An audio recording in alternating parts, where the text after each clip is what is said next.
Contemplations before chanting. The Sangha is invited to come back to our breathing so that our collective energy of mindfulness will bring us back together as an organism, going as a river with no more separation. Let the whole Sangha breathe as one body, chant as one body, listen as one body, and transcend the boundaries of a delusive self, liberating from the superiority complex, the inferiority complex, and the equality complex. Xin đại chúng trở về với hơi thở và để cho năng lượng chánh niệm tập thể đưa chúng ta về với nhau như một cơ thể, đi như một dòng sông, không còn cách biệt.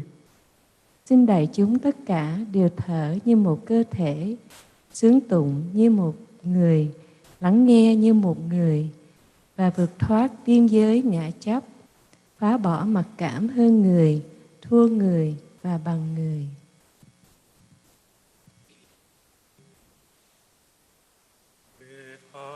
Established in mindfulness,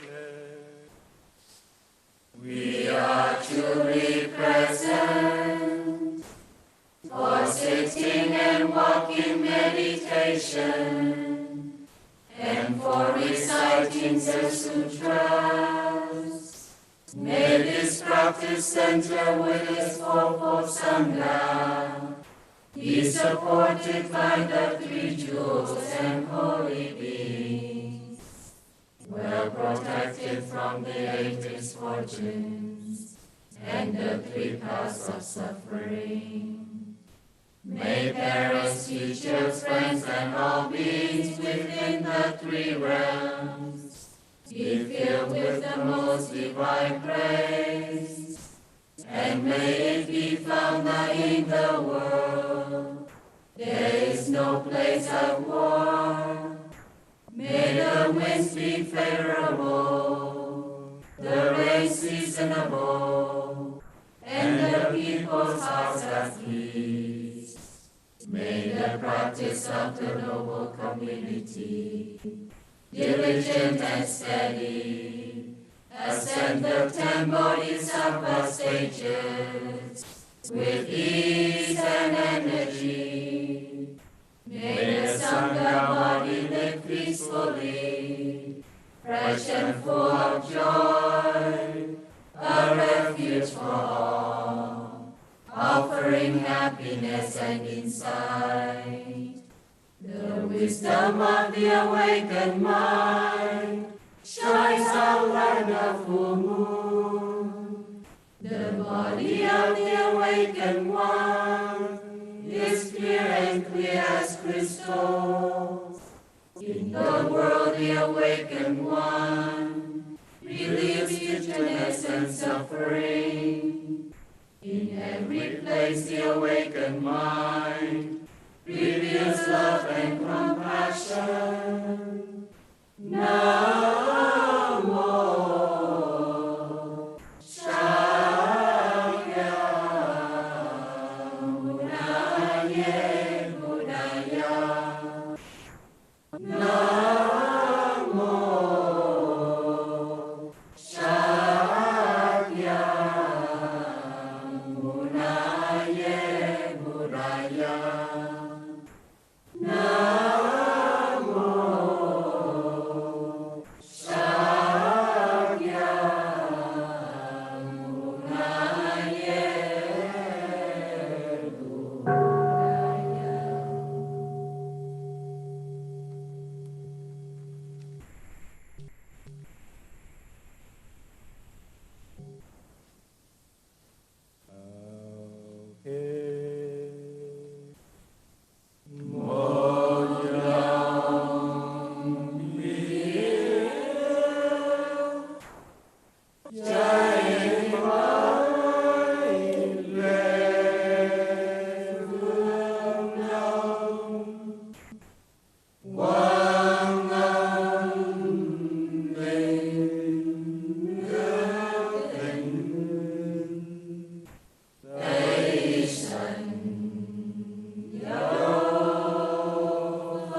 Dear beloved Thay, beloved community, welcome to the third day of our virtual retreat, Cultivating True Love in the Presence of Suffering.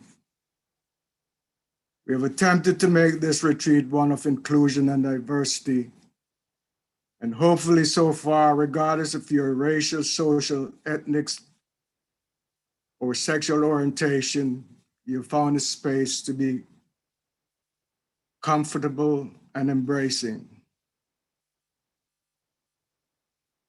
Our next two speakers, Sister Annabelle and Dr. Larry Ward, will speak on the topic, cultivating the true love that leads to compassionate involvement, embracing and healing the suffering in society. I'm honored to introduce Sister Annabelle and Dr. Larry Ward. These are very auspicious and esteemed speakers known throughout the world. First, Sister Annabelle, or Sister Shanduk, has been a disciple of Thay since 1986. She was the first Western European woman to be ordained as a nun by Thay on November 10, 1988 in India. She grew up on a farm in Cornwall and as a child aspired to become a Catholic nun. Her studies in the classical languages took her to Greece, where she first encountered Buddhism. Her spiritual journey continued in India, practicing with Tibetan nuns at the foot of the Himalayas. Sister Annabelle is much respected for her deep understanding of the Buddha's teaching and ethical guidelines. She's regularly invited to guide retreats across Europe, particularly in the UK and Germany, at Plum Village's European Institute of Applied Buddhism.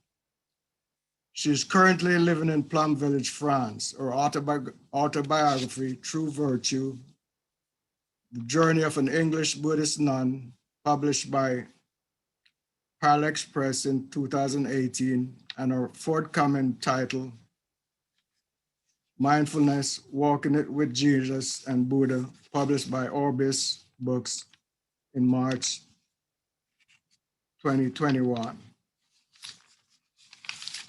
Next, Dr. Larry Ward. Dr. Larry Ward, lay Dharma teacher, true great sound, was ordained as a member of the Order of Interbeing by Zen Master Thich Nhat Hanh in 2000, received a Lam transmission as a lay Dharma teacher. Deeply inspired by Dr. Martin Luther King Jr. and Thich Nhat Hanh, he has committed his life to non-involvement social change and transformation at all levels, from individuals and communities to the global scale. Dr. Ward transmits a rare combination of academic, lived experience, training in trauma, resiliency, justice work, corporate coaching, and embodied wisdom that helps actualize healing for self and the community. In his book, America's Racial Karma, Larry offers his insights on the effects of racial constructs and answers the question, how do we free ourselves from our repeated cycles of anger, denial, bitterness, pain, fear, and violence? Discover more teachings by Dr. Larry Ward at the Lotus Institute. I might also add that Dr. Ward was one of the organizers of the first People of Color retreats at Deer Park in 2014 and in 2004 and 2005, attended by Thich Nhat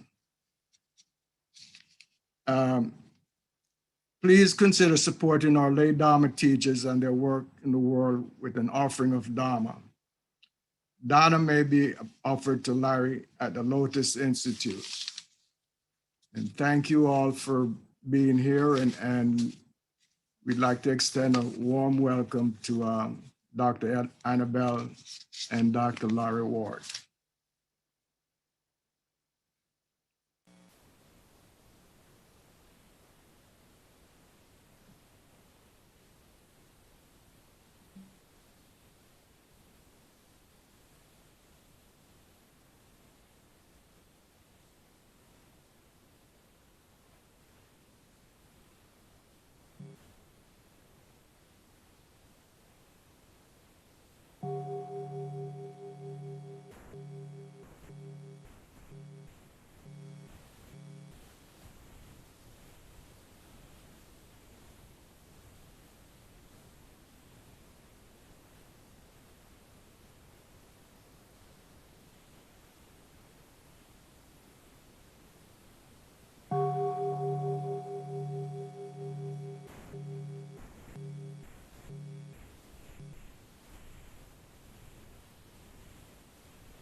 Respected Thay, dear OI Sangha in the US, we are so happy to be with you today. Good morning from the Hermitage. It is the 26th of June in the year 2021, and we begin today listening to a song of the first verse of a poem by Thay. Please enjoy the song.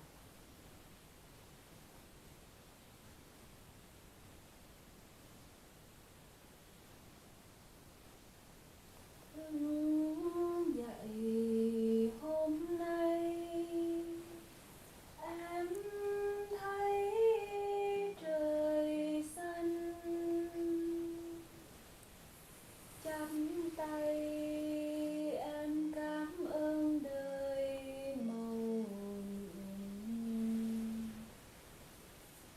cho em 24 giờ tinh khôi, cho em bầu trời bao la, mặt trời lên cao, rừng cây thân,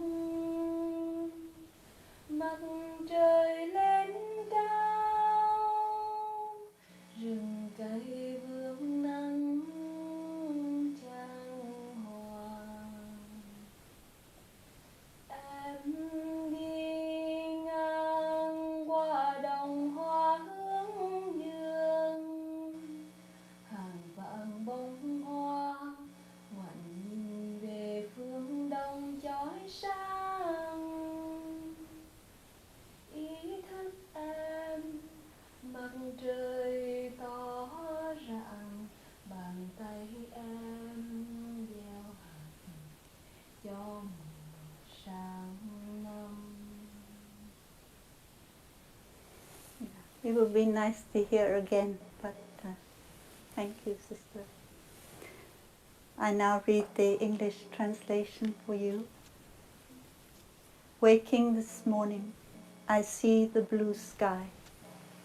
Joining my palms, I give thanks for this life, for it is giving me 24 hours and the vault of the great wide sky.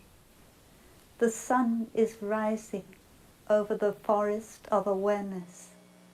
The sun is rising, dappling the forest with light. I walk through the fields of sunflowers. Hundreds of thousands turn and look to the bright eastern sky. My awareness is the bright sunlight. My hands sow seeds for the next season.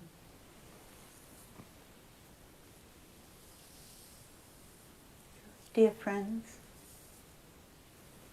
when I wake up in the morning, I often recite this poem.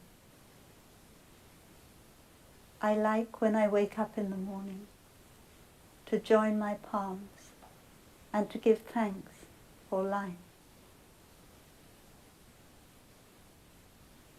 Gratitude is a very important part of happiness. Today, I would like to talk briefly about 3 aspects in the 14 mindfulness trainings of the Order of Interbeing.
Upside down. Sorry about that.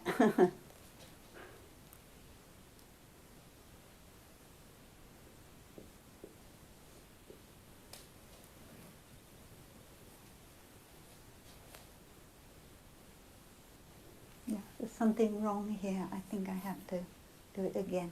Sorry, wasting your time.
So the reason why I want to draw a circle is because when I talk in a linear way.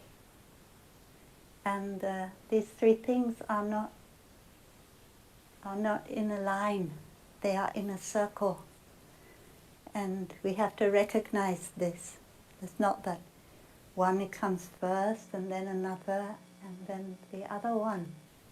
They can all inter-are, so they can change position. And if we're in a circle, it doesn't matter, they can always be changing position. If I put a line, or I put 1, 2, 3, you will think that one is more important than the other. Nevertheless, I'm going to begin with happy dwelling. This is a wonderful teaching that Thay has discovered in the sutras and has developed. Drishta, Dharma, Sukha, Vihari. Vihari means dwelling, staying. And Sukha means happily, happy, a happy dwelling. And Drishta Dharma means right now, right here, in things as they are happening now. So now I would like to read to you a quote from the 7th Mindfulness Training. Not exactly the same words as you have, but I vow to practice a happy dwelling in the present moment by enjoying mindful breathing and smiling.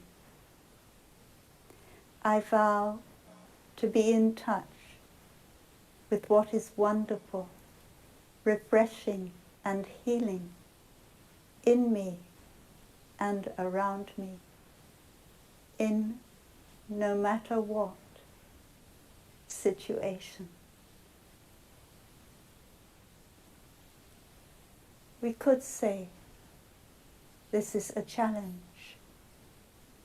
One time I was in quite a hurry, walking up the stairs in the European Institute, and I did not notice that Thay was walking down the stairs.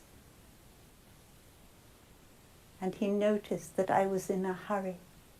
I was not dwelling happily. I was not in a happy dwelling in the present moment. And when we met each other on the stair, Thay said to me, Chân Đức, every step can bring happiness. I felt a little bit ashamed, but I was very happy because it was an opportunity for me to receive another reminder. How many times, out of compassion, Thay has reminded us this thousands of times, and still we don't do it. But I remember those words always, because then Thay said, this is a challenge. And in some situations, I have to remind myself, yes, if I can truly come back to the present moment, I can find peace. I can find gratitude. I can find happiness. And in this poem we read, I give thanks for this life.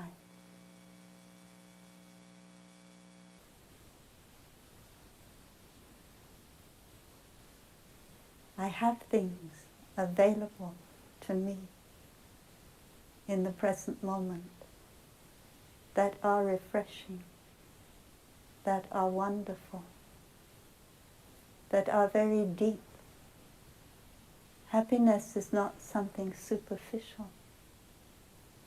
Happiness is based on a recognition of the wonderful interbeing nature of life.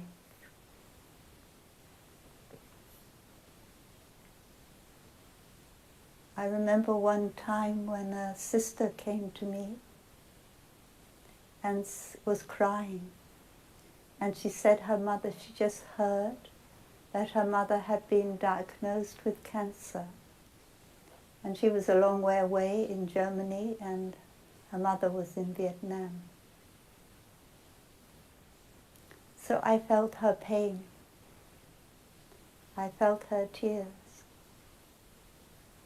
But I recognized that in this present moment, there are also wonderful things, the interbeing nature of life. And so I was able to say and to feel that what is most important now is our practice, to have peace in the present moment, because you are closely connected to your mother, and your peace is also her peace. So we are lucky, we feel grateful that we have received the practice, even in a difficult situation, we can feel peace. And our steps are a most wonderful way to bring peace into our whole body and our whole mind. I think we are all fortunate that we can still walk.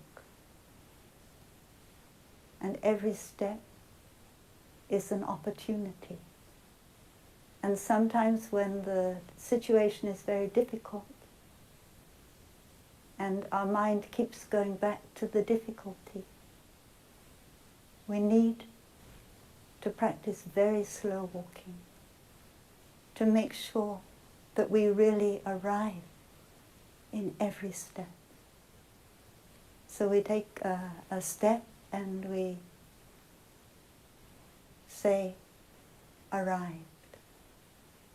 And we are aware of ourselves. Have I really arrived? And if we feel yes, we take another step. I am at home. Am I really at home in the present moment? If I feel that I am, then I can continue to walk. And just in my bedroom, I walk up and down like that. And that is enough to change the situation in my mind.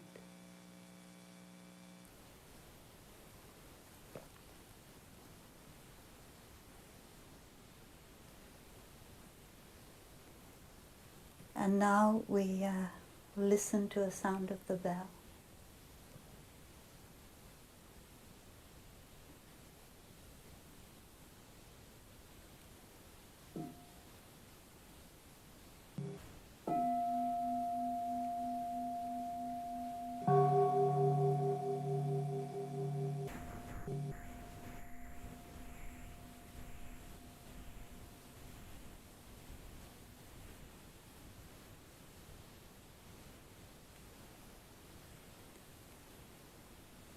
We know that this sound of the bell is a wonderful teaching that we have received to help us really enjoy the present moment, to become awakened in the present moment.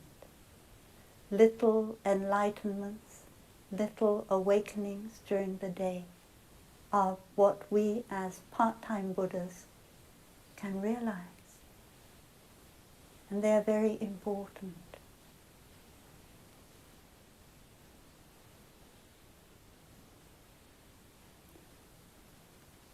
So now we come on to the second aspect, which is with the first aspect, and that is awareness of suffering.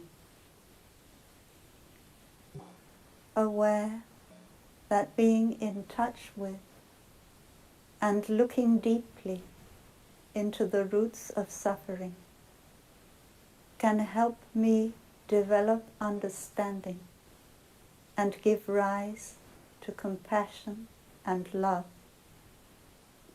I vow to come back to myself and with the energy of mindfulness, recognize, accept, and listen deeply to my own suffering.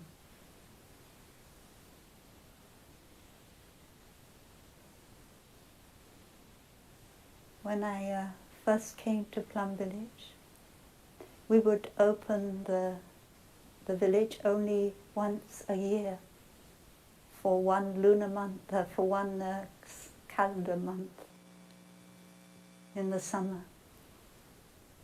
And many Vietnamese refugees, this is in the early 1980s, in the 1980s, recently arrived in Europe, as from being boat people, would come to enjoy the practice for a month.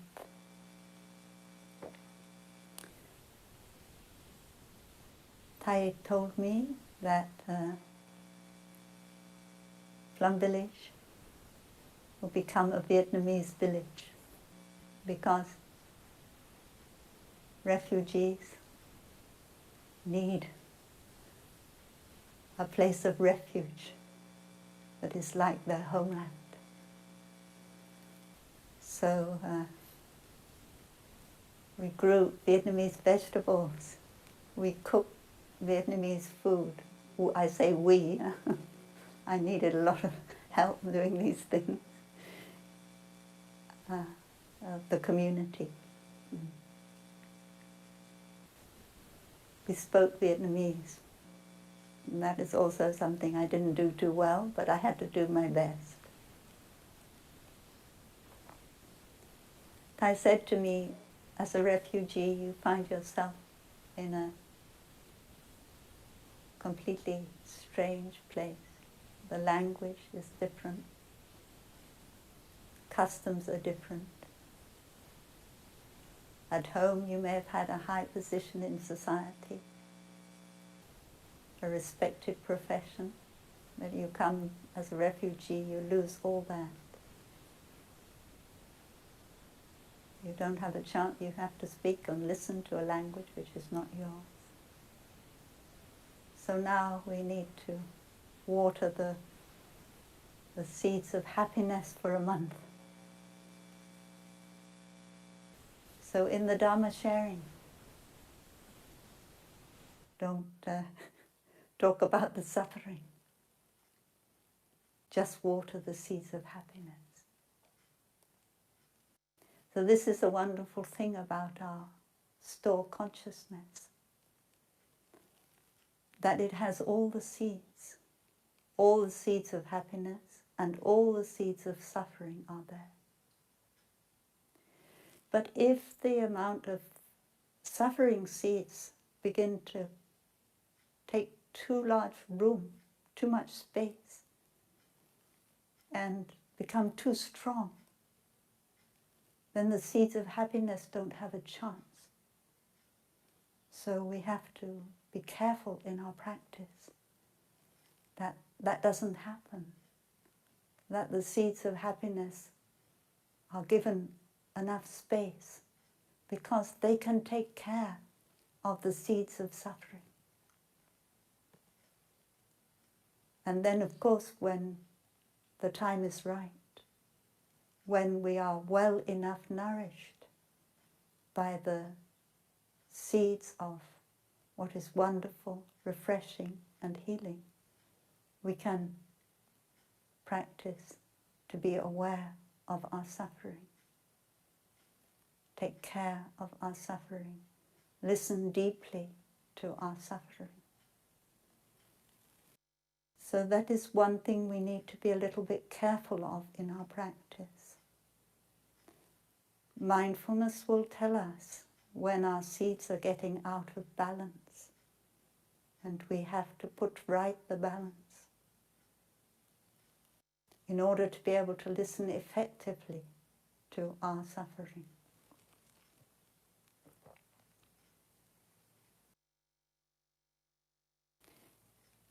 Without suffering, there is no compassion. Compassion is not possible. And as soon as we feel compassion in the face of suffering, our suffering already diminishes, and we are already in a position to help the others diminish their suffering. And compassion, of course, is based on understanding. I vow to come back to myself, and with the energy of mindfulness, recognize, accept, and listen deeply to my own suffering. The words "my own" are important. When I listen deeply to my own suffering, I may discover that my suffering is much more than my own suffering. One time Thay said, what we most need to do is to hear within us the sound of Mother Earth crying. Listening deeply to our own suffering, we will see how it is interconnected with the suffering of our ancestors, with the suffering of our society, and the suffering of our Mother Earth. But we must come back to ourselves. We must be able to accept that suffering. That is how it is.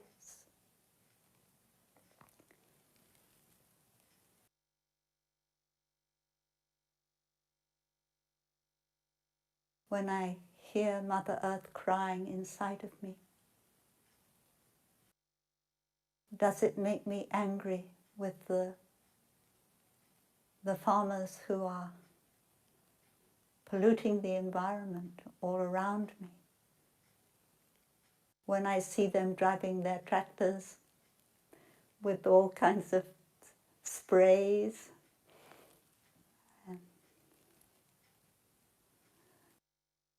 how do I feel? Having heard Mother Earth cry.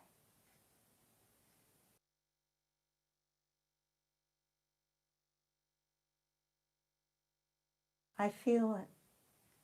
Yeah, this is ignorance. It is not anybody's fault that there is this ignorance. But what I can do is to find ways to remove ignorance and to bring more light into the world. But that we will come to when we come to the third part.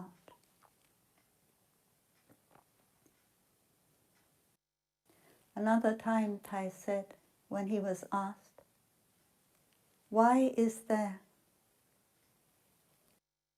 police violence, climate change, polarization? And Thay said, because people have not been able to come back to themselves and take care of their own suffering. And so it spills out onto others. And we can recognize that happening all around us. We know that in the police force, more policemen die by their own gun, they shoot themselves, than by the gun of others. And this shows us just how much suffering there is that spills out and causes suffering to others. And I need to come back to myself when I suffer, when I have a feeling of hatred or a feeling of anger. And I need to ask myself, where does this come from? And I usually see that my hatred or my angry feeling, it comes from fear. It's always, nearly always like that. And the fear is that maybe I won't survive. If I am angry because I cannot sleep at night, it's because I need sleep for my health, my survival. And that is our basic original fear, our original desire, our desire to survive, and our fear of not surviving.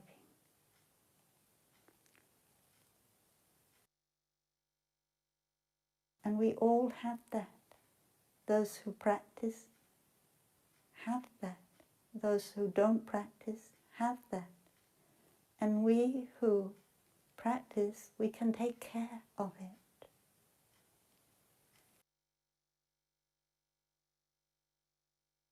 One time, someone praised the Buddha and said something like, oh, the Buddha all the time is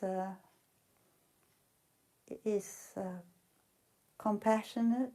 The Buddha all the time has complete omniscient understanding.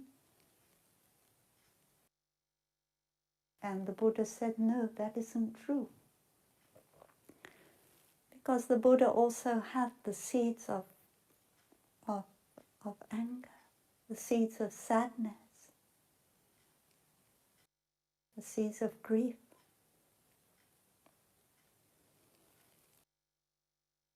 So we recognize that those things are in us, and we take care, and we are allowed to grieve. We are allowed to grieve for the situation our planet is in, the situation our human race is in, but our grief is filled with understanding. The limitations of our human consciousness as it is. We understand it and we accept it so that we don't have to be afraid or angry or hate.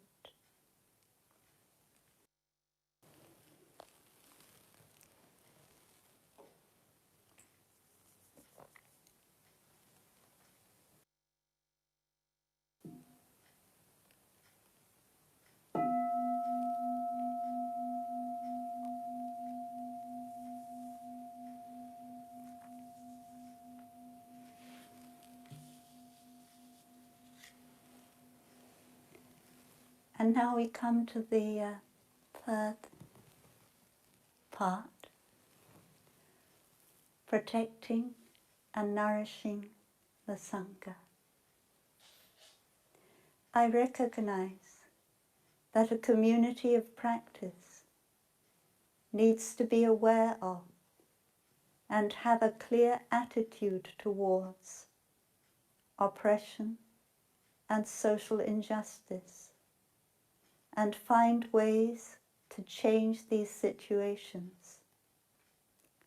We do not need to, and we should not launch out into partisan disputes.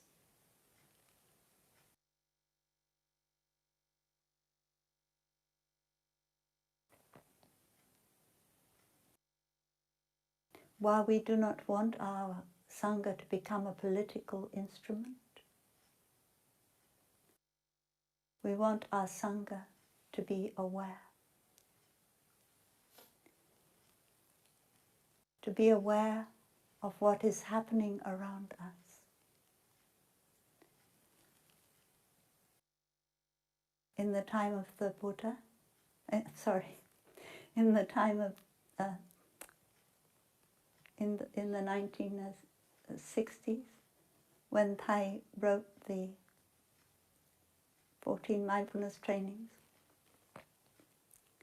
the suffering around was the suffering of war. And now the suffering around us, we know what that is.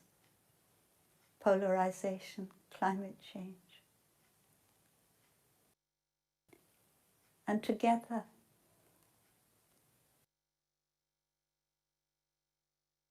we need to do something. And the Sangha is the place where we can do something. It's very difficult to do anything on our own. And together as the Sangha, we can support each other. We can help water the seeds of fellowship in each other. And fellowship, like gratitude, is a wonderful source of happiness.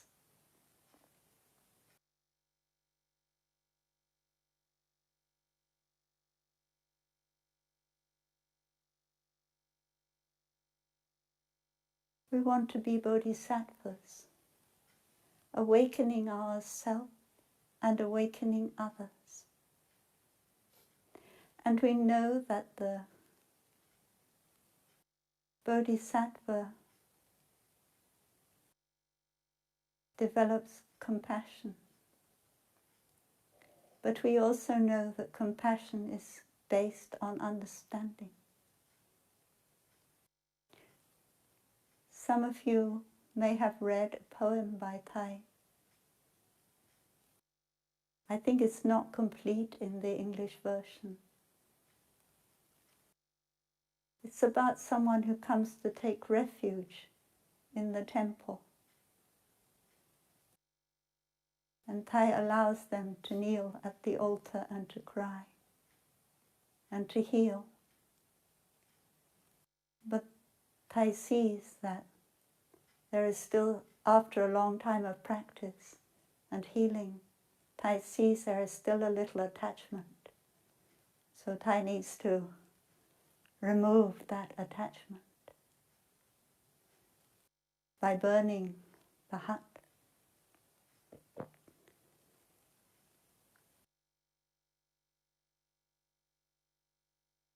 This is a very deep practice on the part of a teacher. It takes deep understanding, deep compassion. And if we have just become a bodhisattva, we are not ready to do that kind of thing. Because if we don't have enough understanding, it has just become another act of violence. So let us do this. Let us develop our understanding so that our heart becomes very wide. Our heart becomes inclusive. There is a wonderful gatha that we can practice when we look in the mirror. Looking in the mirror, I see the four elements: the earth, the water, the fire, and the air. I can see space and consciousness also if I want. The most beautiful thing is love, compassion, and a heart that is very wide, a heart that is very open. And our practice is to open our heart every day a little bit more, to be able to include more.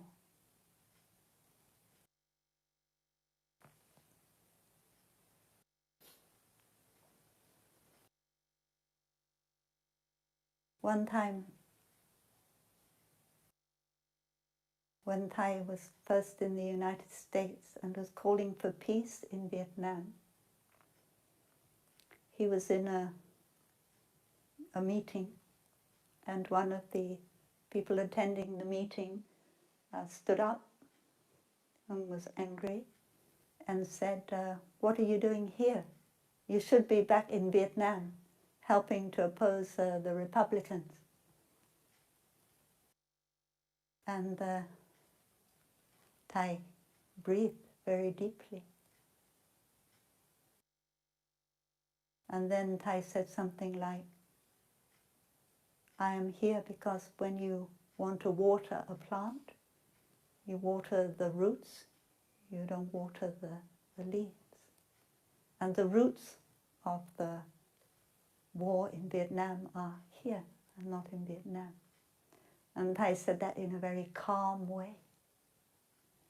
And then after that, Thay walked out and went outside and had to take a very deep breath.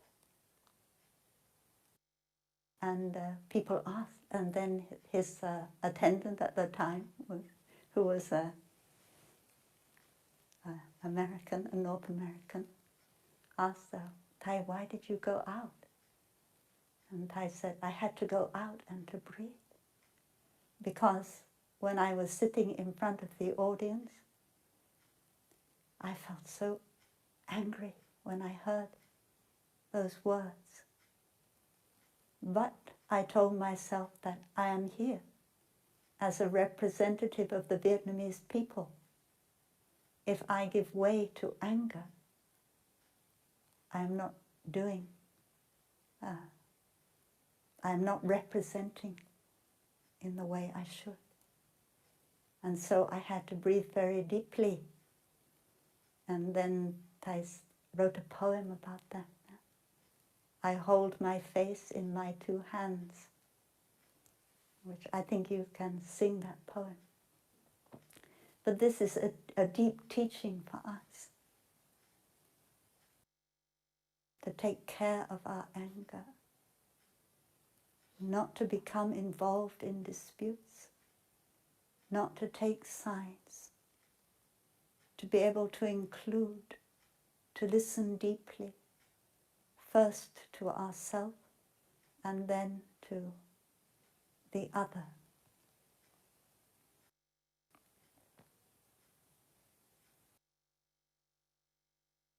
So we have another, just add one more.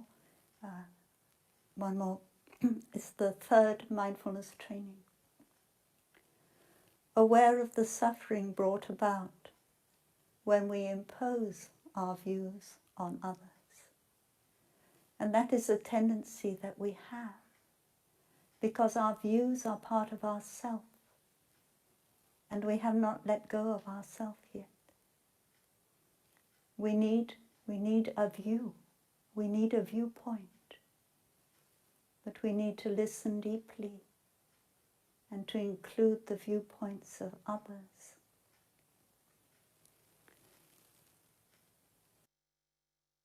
And at the end of that mindfulness training, the third mindfulness training, we say, but we will use compassionate dialogue in order to help people let go of fanaticism. And this is something that we are going to need. One time I heard there was someone who was Jewish. They were sitting in a taxi, and the taxi driver was very angry with Jewish people. And so he started to rail against the Jews. I think he didn't know that his client was a Jew. And so his client says, it sounds like the Jewish people have really made you suffer. And at that point, the taxi driver began to be able to talk about his suffering. And many things, not just the Jewish people, that made him suffer. We need to find ways to help people talk about their suffering, to see the roots of their suffering, in order to be able to have a compassionate dialogue.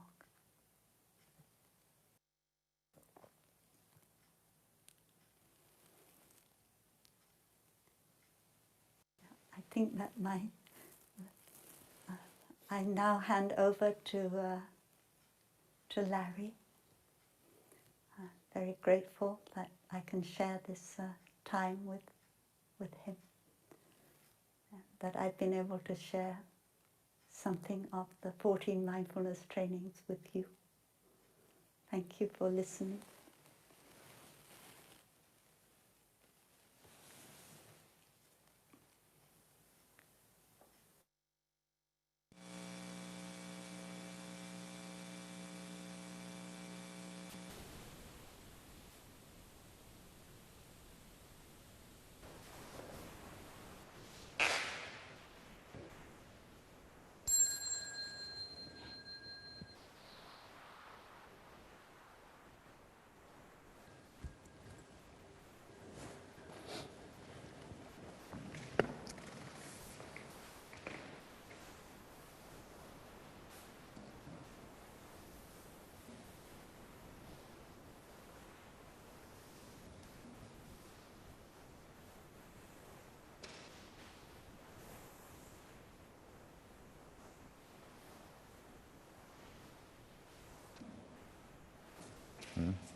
Dear Thay, dear Sangha, I'm grateful to be with you. On this day, I vow to you.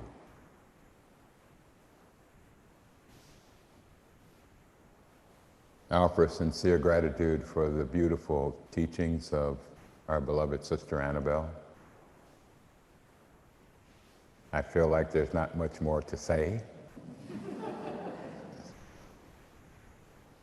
But I'll begin with a poem for you.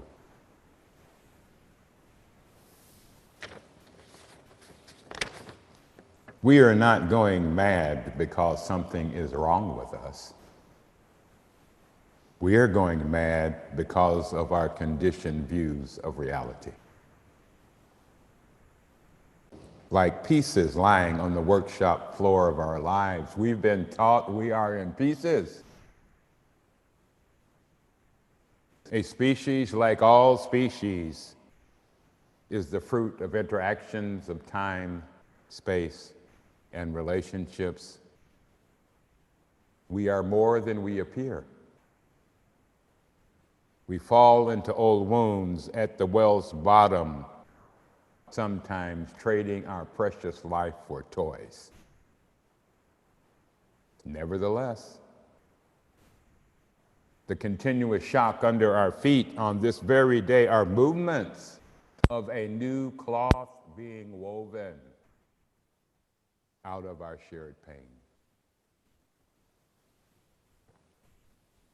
Lighting up the path of repairing.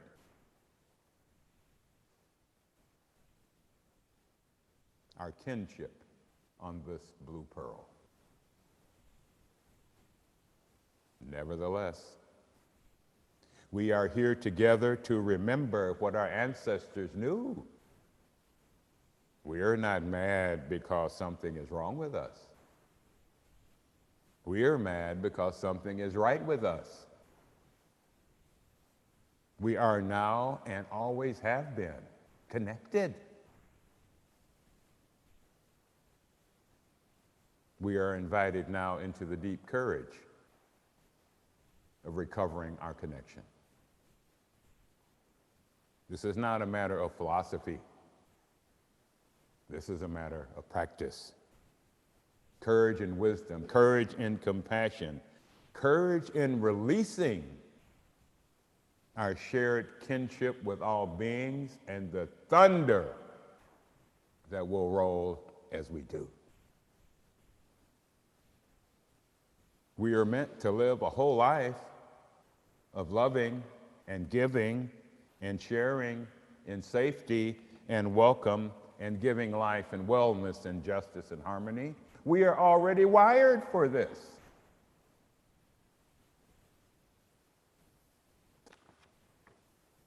We live in a world in a trauma storm. And by trauma, which is a very popular word now, I mean to refer to the biological impact of external events. That's the first level.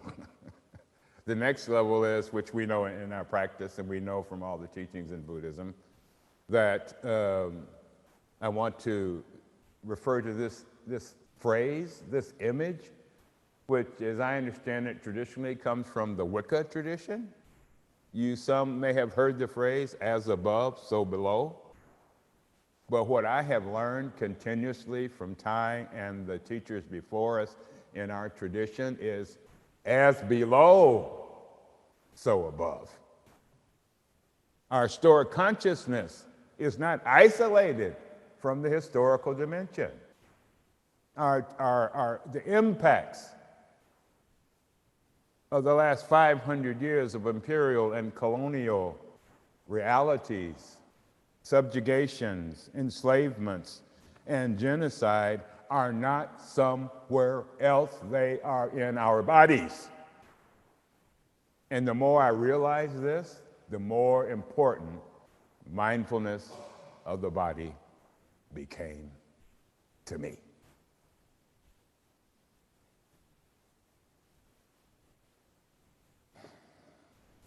Whether we're talking about the worldwide pandemic, the virus that has found humans everywhere we are on this planet, throwing us into a constant state of uncertainty, continuous waves of grief and sorrow breaking across from the whole world into our hearts. Recent research on birds, who I spend some time meditating with every day, they are seeking ways to get away from us. This is researched. Every wise creature. It's like, oh my God, there's a human, let's get out of here.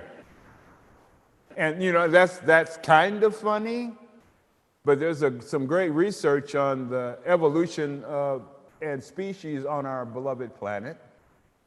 And someone did a beautiful chart of a timeline of the oldest species we recognize on planet Earth and subsequent species, and did this huge multi-millennial year timeline.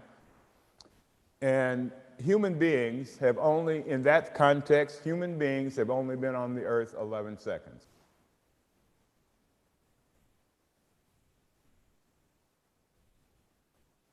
And if that doesn't scare you, nothing should. See what we've done in 11 seconds. To this, not just to ourselves, but all species, to the water, to the mountains, to the trees. Where we live, there's somebody in our neighborhood who every day takes a photo of the snakes that are right near us and sends them out to everybody, and rattlesnakes, of course. And we get updates on, oh, there's a puma nearby, there's rabbits, and you know, some people are like, I'm like, cool, I feel much safer. I do. I want to come back and talk about how I'm learning to practice with the natural world.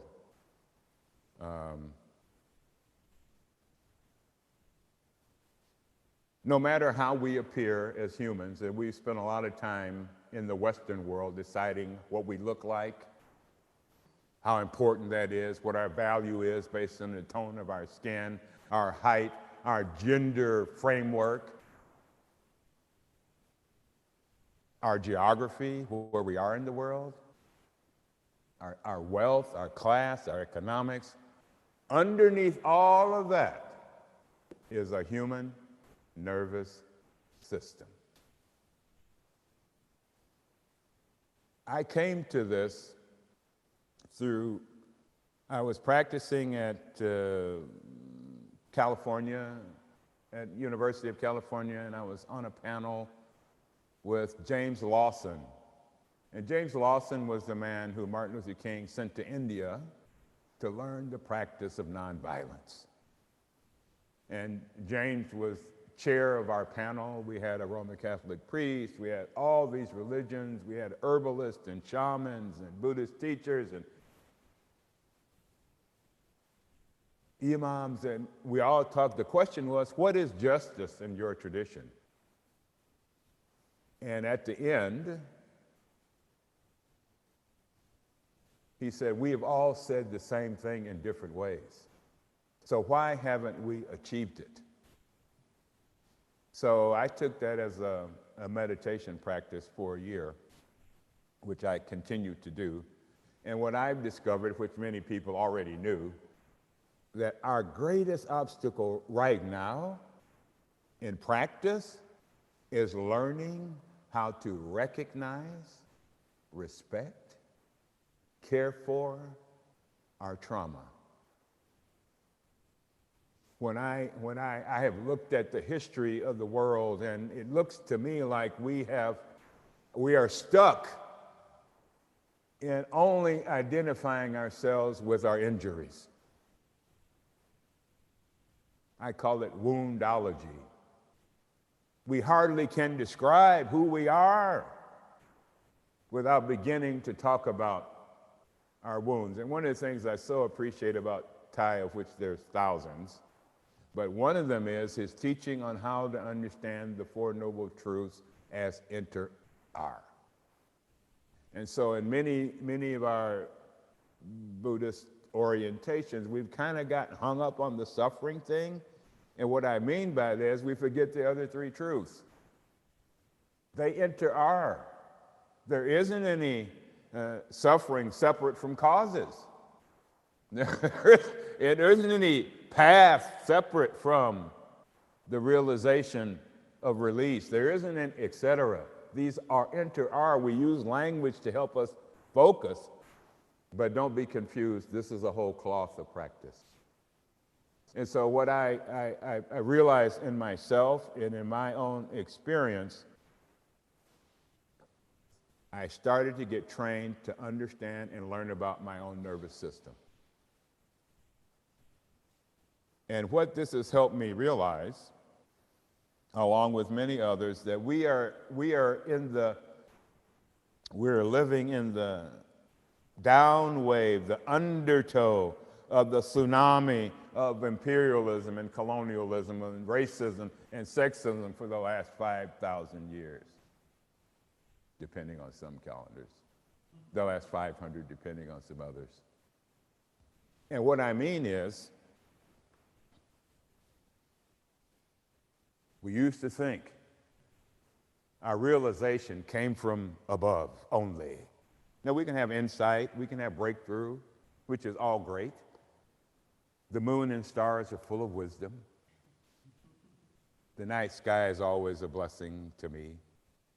And the morning light of the sun warms my body every day. So we tend to think top down.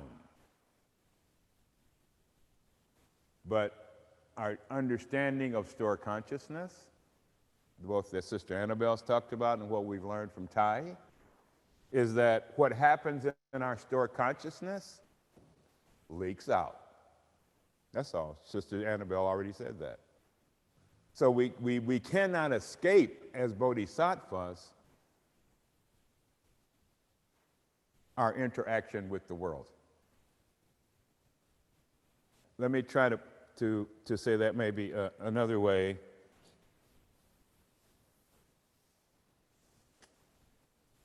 I've been reflecting on a book that Thay wrote the foreword to years ago that I found in Plum Village, I don't know, 30 years ago when I was there.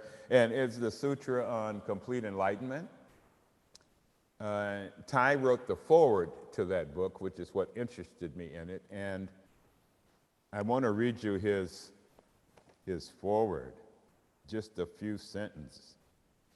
In the true teaching of Lord Buddha, complete enlightenment is made of incomplete enlightenments. This means in the heart of your daily mindful activities, actions, thoughts, and speech, complete enlightenment is already there. Now go back to the Four Noble Truths. I want to speak to you from the third truth. Enlightenment is already there. So what are the causes if we approach suffering from that point of view? If we approach our humanity as if it were whole, if we were all endowed with Buddha nature, then our suffering comes into perspective. Then our suffering becomes easily a part of our practice of healing and transformation, and not a fight, and not a running away, and not a hiding from our lives. I know from personal experience, a bodhisattva's calling is a special gift from the ancestors. Our spiritual ancestors, our blood ancestors, our land ancestors. It is received in trust and gratitude and cultivated through practices of our body, of our mind, of which we have many. Many, many practices that our beloved teacher has offered us. And our beloved teacher has not only offered practices, he has invited us to create more in order to respond to the suffering in ourselves and the suffering in the societies and worlds and places we engage. I know from a personal perspective that it is not easy to face the suffering in ourselves or in our world. When our house was bombed years ago, the first thing Peggy and I did after we cleared things and got the insurance company and the police and getting the house rebuilt, we went straight to Plum Village. Now I want to talk about why that is so important now. Another way to talk about, if I was going to give another title, which I have in my head for what I'm going to say for the next few minutes, it is how to be engaged without becoming entangled. This, for me, is the fundamental challenge of Bodhisattva at this hour. I'm speaking from my own experience and my own experience with beloved friends all over the planet. And that's not bad. The reason I'm trying to, in the YN tradition that Thay has talked so much about, the interpenetrating nature of reality means that when I go work in a village without water, my nervous system experiences living and working in a village without water. When I walk into a riot where people are about to kill each other, my nervous system still remembers walking and wondering if this is the last thing I'm going to do to try to get these people to stop fighting. My body remembers. And so because our bodies remember, our practice of mindfulness of the body must be elevated. We must practice the foundations, as I do every day, of walking and sleeping and breathing and eating, and the joy that comes from just being present to the wonders of life. I try to make sure I don't have a day in which I'm not amazed, stunned, shocked by beauty, by kindness, by the depth of an open heart. Don't let your life pass you by, waiting on everything to be perfect before you take your next step. Things will never be perfect. Don't worry about that. Take your next step. Sometimes I wake up and think, oh, this is a title from a book long ago. I think it was Theodore Roszak, but the subtitle of a book he wrote was Everyone Needs to Be a Monk Today. And he did not mean, he meant the lifestyle of monastic consciousness, a contemplative life, a quality of simplicity that allows us to recognize how we've been traumatized and to heal that trauma so we don't leak it out on the people we are working with. This circle flows. What I've learned in my life around the world, for which I'm very grateful, is I have to practice coming home to myself every day, all the time. If I don't, when I step out of my practice, when I step out of the zendo that is my life and enter into the world to care, to teach, to learn, to serve, I step into the trauma field that is there. And so it's so important to learn how to responsibly care for our traumatic experience. And the human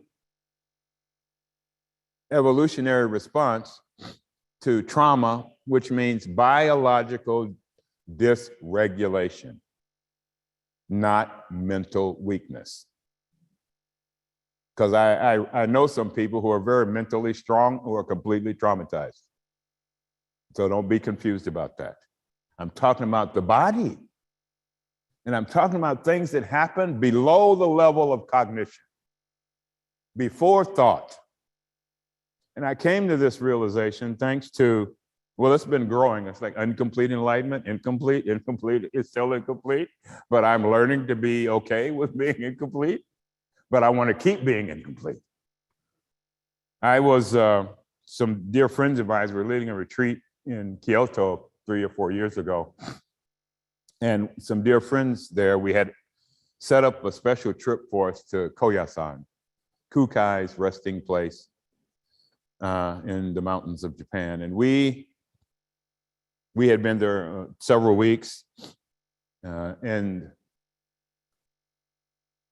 to get to Kukai's resting place, you walk through the largest cemetery in Japan. It was the first time, well, the second time in my life, I was in a wheelchair. My knees started complaining, and so my beloved friends pushed me through the cemetery in a wheelchair. And so I got up close views of gravestones hundreds of years ago, shoguns and all kinds of characters buried here. So we get to the end and we go to the temple and the people are chanting and a burial ceremony is happening for a family, a funeral service. And I'm sitting in meditation. I go around to sit down and that's all I wanted to do was just sit, which was just joyful for me, extremely peaceful for me. And on the way back, I realized I had a moment in which I did not feel traumatized. I literally had a moment in my body.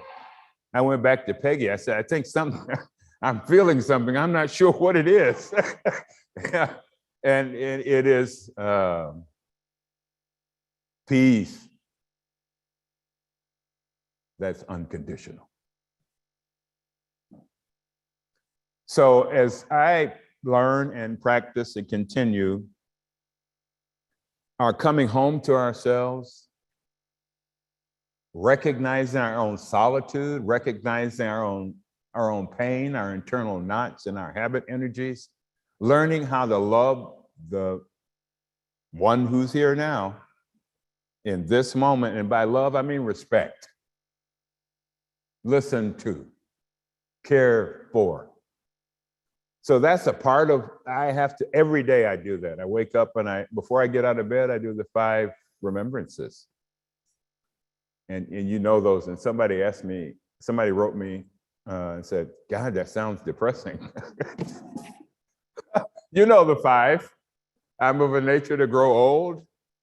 And so I do these every morning, and every morning they're a little different. So a visualization will occur. And I can see myself really old. And the second thing I remember, before I get out of bed, because I've learned if I put my feet on the floor, without coming home to my body and mind first, the energy of the day takes away. I go into motion before I go into stillness. And the great work of a Bodhisattva now is continuing to nourish our stillness, our mindfulness, our equanimity, so that as we engage in systems of oppression and injustice, we are not destroyed by touching the trauma they contain. And we don't bring our unfinished business to the table. It's already hard enough. It's already difficult enough. And so the first thing for me, I practice coming home to myself every day, all day. I try to live a contemplative life, especially now in my practices with nature that I'm really learning how to deepen. And my engagement in society, with groups and individuals who are working toward justice and harmony and well-being all over the planet. But in order for me to not get entangled I have to, one, keep grounding myself, keep coming home to what's here, who's here now. How am I practicing with my precious life? Where am I giving my precious life?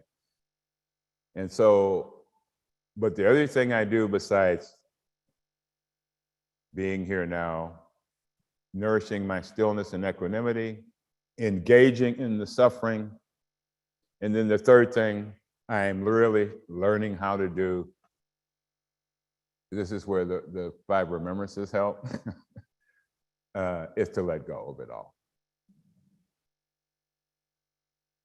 I was recently reading a quote from Ajahn Chah, who I've studied with over many years, and he basically says, practice well, take care of your own mind, take care of your own body, engage in transforming society, but remember, this is not Ajahn Chah, this is later, but remember, whatever it is we do has clay feet, impermanent. Thay talks about it as when we recognize we may have too many cows. Learning how to not hold on to that which doesn't need to be held, even if it's my idea.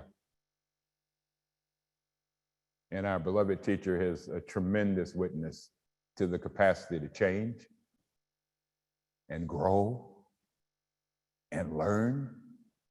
Rarely that I've ever seen. And that's why I'm here.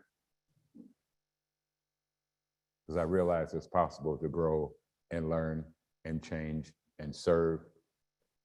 Practice coming home to myself. Practice in healing and transforming the suffering of others. And practicing not being confused by any of that. And letting that go. Ajahn Chah, I was mentioning him, it was something like, well, you know, no matter what, whether you're happy or sad or rich or poor, you're of a nature to grow old. You're of a nature to have ill health. You are of a nature to pass away. And then I do that every morning, and what I've discovered when I do that, leave the bed, shower, blah, blah, blah, I go outside and I practice with the plants. And I practice with the hummingbirds, who seem to be really willing to practice in stillness and touch joy every morning, touch the wonders of life every day throughout the day so that I can hold more suffering. And so I can hold it without clinging to it. And so I can hold it and see it at its root without getting caught. This in the Sutra of Complete Enlightenment, which is more technical, which I don't want to go into, but it describes these are three general methods of the Bodhisattva way. Shamatha practice, coming home, settling, bringing stillness into your body and mind so that you can bring that stillness into your engagement outside yourself. And the language I really liked about is when we engage, if we practice what our teacher is teaching us to practice before we walk out, we equally arrive. We arrive equally in the moments of other people's suffering. We can arrive without judgment and blame. We can arrive with compassion and wisdom. And years ago, Thay talked about one of the marks of Plum Village teaching is arriving. So learning how I practice every morning, all day long, so I can arrive in the present moment. And then I take that energy of arrival and bring it into everyone I meet, the schools I work with, the communities I engage with, to arrive equally, arrive in equanimity.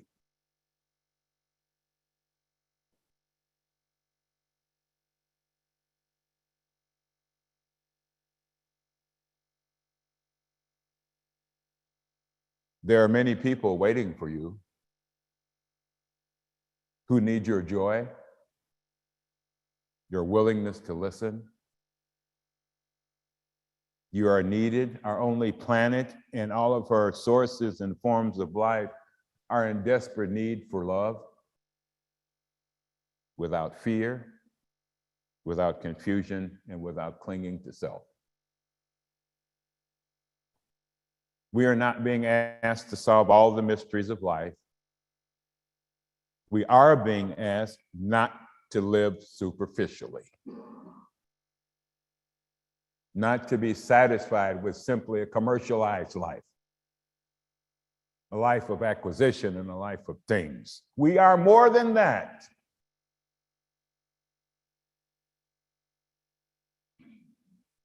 Do not be confused by different appearances of persons. I've been in so many places around the world. You have no idea how remarkable, how many different everything. Plants, animals, people. I watch Nature Channel. We keep discovering creatures we never met. But one of the creatures we rarely meet is ourselves. And so that's why that's at the foundation. Some people don't understand why we practice.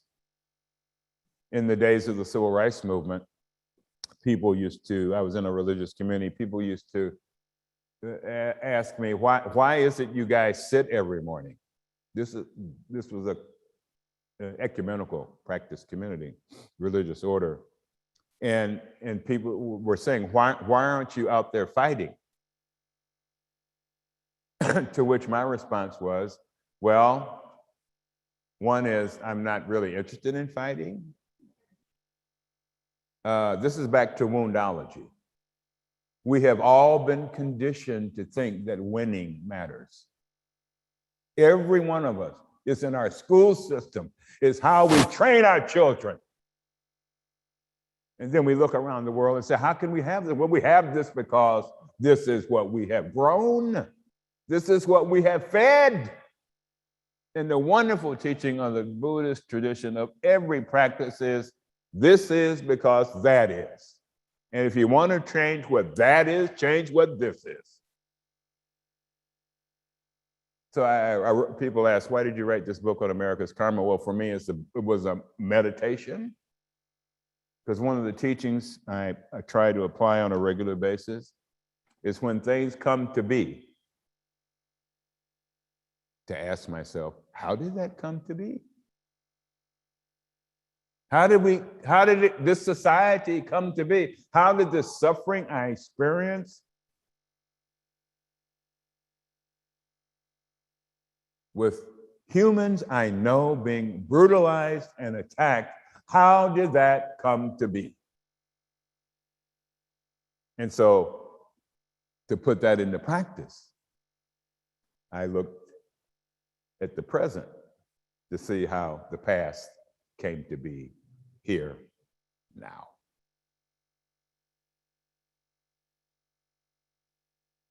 We're not being asked to do unbelievable things.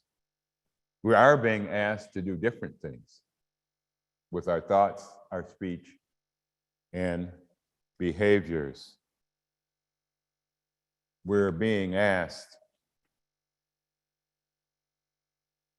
to be profoundly human. We're being asked to touch the aspects of our humanity that are deep and wide. The aspects of our human experience that can dwell in no coming and no going.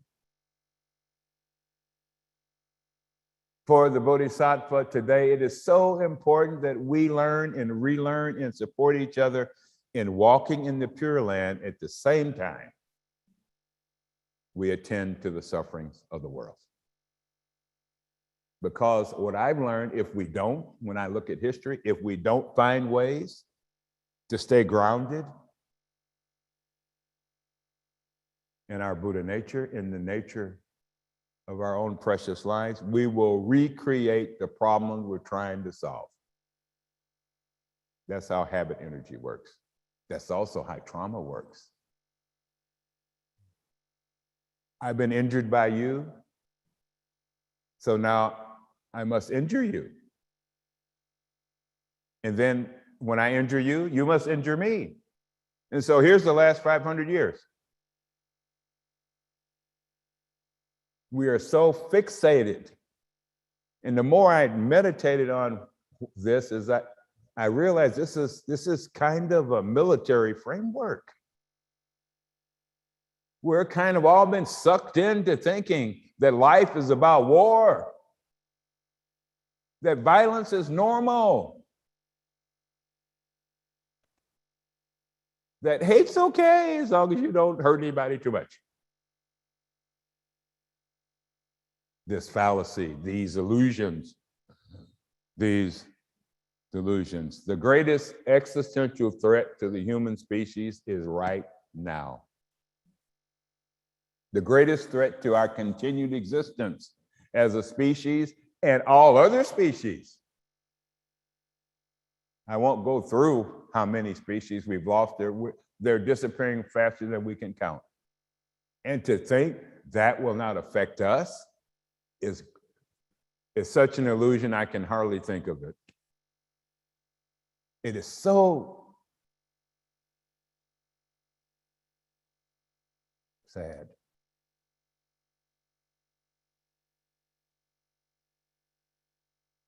I know we are not being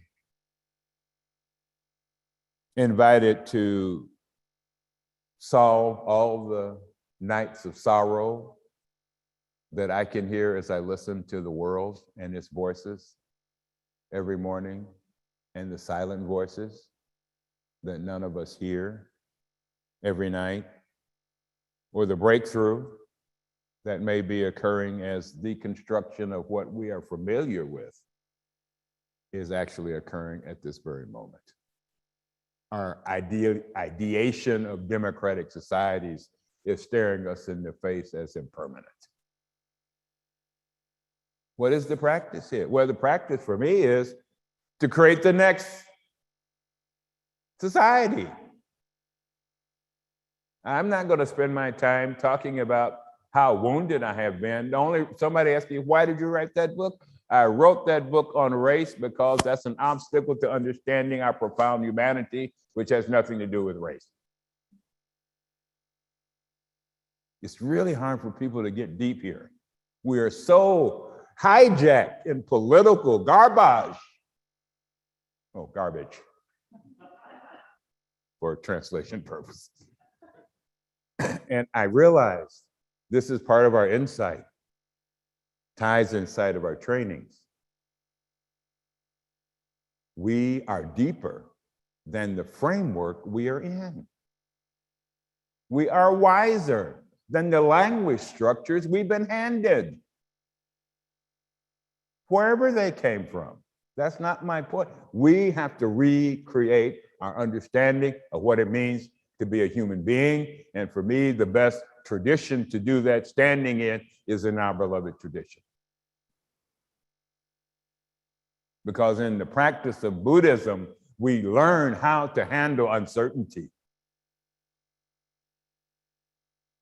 If we take mindfulness of the body to the next level, we learn how to care for our nervous system and to recognize it when our trauma's been activated, and recognize it when it's been activated in others, and developing the skills of self-healing and transformation of our traumatic experiences so they are become doorways into the light of the path and not chains that bind us to stories that no longer matter. I refuse to see the body as a disposable container of consciousness. Not only, for years and years, we primarily visioned the body as a reproductive vehicle, which is fine. But the body is more than that. The body is an evolutionary vehicle. We have the nervous system we have because it's been developed over thousands of years and through the joys and pains of our ancestors.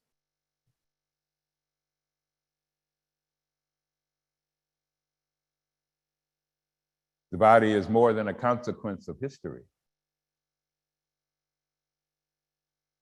In the last retreat I was at in Plum Village, Thay, one of the last talks was on our cosmological body. We have spent so much time in the Western world focused on how we should call ourselves, and we should call ourselves something, we have to, on who we are. We've ignored what we are. We understand so little about our bodies and minds, and then we have tried to apply the practices in abstraction. And then 3 weeks later say, well, it didn't work. The practice is to come home to our body and our mind, learn the skills, become trauma informed. But more than that, focus your time and energy on practicing the natural world. We have snails. We have some succulents in our front patio, and every morning I go out after my meditations, etc., and check for snails. They're there every day. They are very diligent. And so that's the first thing I noticed. Well, they're diligent. Well, am I that diligent in my practice? I'm serious here, people. I am learning to be questioned by the natural world to the quality of my own practice. Every morning about 6:30, 2 hawks come to the highest pine tree near us and watch the sunrise. It took me a month to figure out what they were doing. And then later I found out the same ones come for the moon. And when the sun is not there and the moon is not there, they're not there. So I thought, well, what would it take for me to have the elevation of the hawk? To see a wider view of my world, a wider view of my child, my partner, my friends. What would it mean to have a big, big view? And living in the joy of that equanimity, that spaciousness in my heart. So I have I'm developing this list of what I'm learning from different creatures as practice.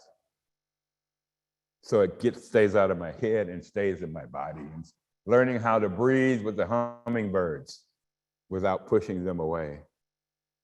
I had one just the other day. It was a little scary. It was like, what are you doing here? It's like, well, I'm here with you. So take the time to find your embrace. I was in a conference recently and the question was, what is the relationship between our ecological crisis and our racialism and our systemic racism crisis? To which I said, well, we treat the earth and we treat Black people the same way. Simple. Disposable if it can't be commercialized.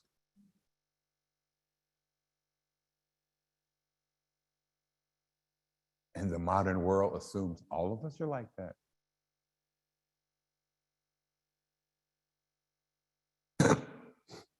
And we are not.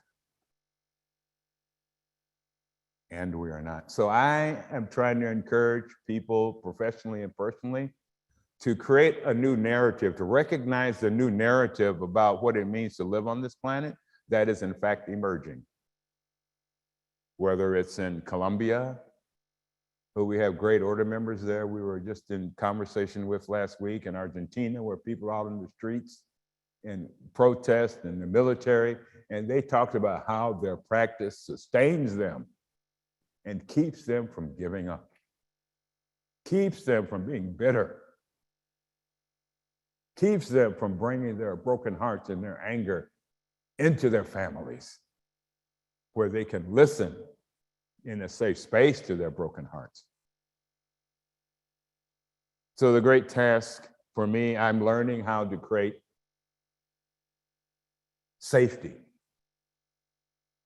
What we have learned across the field in trauma work and studies is trauma begins to heal when people feel safe. And not before. And so a great deal of work, this is one of the things I love about temples, trees, rocks. I've never been to a temple, to a tree, to a rock, or a river who turned me away because of my skin. I have always been received by the earth because I am the earth. It receives us all because we are it. It is not out there. We are flowers of the earth, precious flowers of the earth.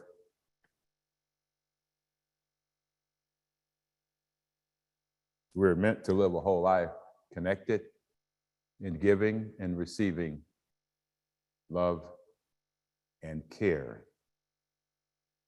And if we work on healing our deep roots of traumatic activation, we can learn how to create safe spaces for us that we've yet to experience. And because we're all different, our nervous system has all been tweaked a little by how we lived, how we grew up, where we grew up, experiences we have, but the basic framework of our nervous systems is all the same. And then I started to see the wisdom of our tradition in a whole new way. You know, we as humans, we discover stuff and we think it's new because we just realized that our nervous systems have always been in place. The Buddha had a nervous system just like you. So does Thay. So as we learn through our practice of mindful breathing and walking and sitting, we can continuously nourish love as practice.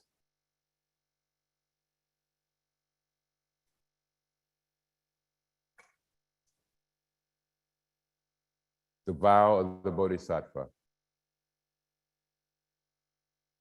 is tough.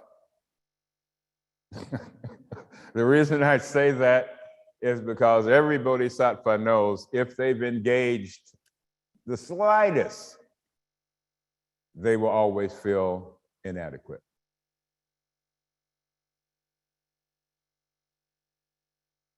That humility, that experience of humility is very important. It can help us let go when it's time to let go. Be safe and be well in your practice. And remember also, what is above comes into us. Our society, in the first 5 verses of the 50 verses on consciousness, study those if you haven't. On seeds, we mentioned Sister Annabelle kept reminding us of these great teachings. Thay has books on this, talks on this. Understand how this works, because when you're in a group, in a community, in a neighborhood, in a protest, all this is happening. And I see people wounded coming back from places because they didn't understand how to practice with the energy of trauma present where they were, which activated their own trauma. And when our trauma is activated, our tendency, inescapably, is it leaks out. Unavoidably so.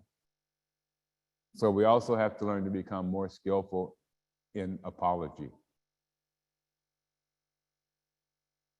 in repairing what we've broken between ourselves and among ourselves, so that our precious kinship as a human species can get set right, so that we can fall from the height of human superiority and arrive on the earth as earthlings. and learn how to care, how we've been cared for by the precious activities and sources and foods and beings and vibrations and energies on this planet. I'm delighted to be here again. Delighted to see your faces. One of the best teachings I ever personally received from Thay, more than once, because he thought I needed it, I'm sure, was often in Plum Village. I'd be sitting by myself, and I'm kind of an introvert anyway, but I'd be sitting and he would come over, lean on my shoulder and say, "Don't worry too much." So I would say that to you. Don't worry too much. Relax into the wonder of being here now.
Interesting using tech across